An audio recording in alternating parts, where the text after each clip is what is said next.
تو اس کا بھی حق ہے ہمسائے کا۔ یہ جو رسول اللہ صلی اللہ علیہ وسلم کو جبریل امین ہمیشہ وصیت کرتے رہے نا، یہ عام الفاظ ہیں، اس میں چاہے مسلمان ہو چاہے کافر ہو، کافر کے ساتھ بھی حسن سلوک کرنا ہے، اس کو اسلام کی دعوت دینی ہے، اس کے حالات کا جائزہ لینا ہے، اس کو جہنم سے بچانے کی کوشش ہمیشہ کرتے رہنا ہے۔ رسول مکرم صلی اللہ علیہ وسلم کا ہمسایہ تھا ایک یہودی، آپ صلی اللہ علیہ وسلم جب کوئی جانور ذبح کرتے تھے اپنے یہودی کو بھی تحفہ کے لیے، تحفے کے طور پر اس کو بھی بھیجتے تھے۔ تو غیر مسلم کے ہمسائے کے ساتھ جب اسلام حسن سلوک کرنے کی ترغیب دیتا ہے تو جو مسلمان ہے وہ کتنا بڑا حسن سلوک کا حقدار ہے۔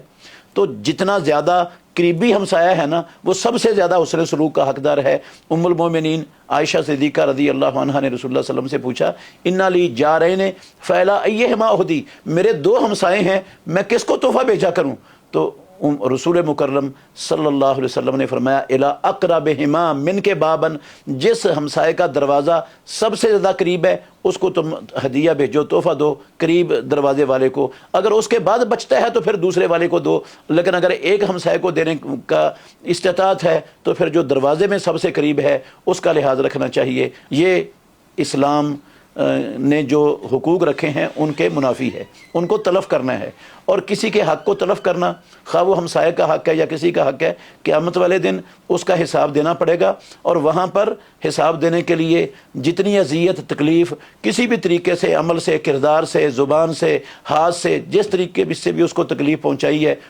ہے، جتنی اس کو تکلیف دی ہے اس تکلیف کے برابر جتنی نیکیاں بنتی ہیں تکلیف دینے والے کی، اتنی نیکیاں لے کر اس ہمسائے کو دے دی جائیں گی۔ اور اگر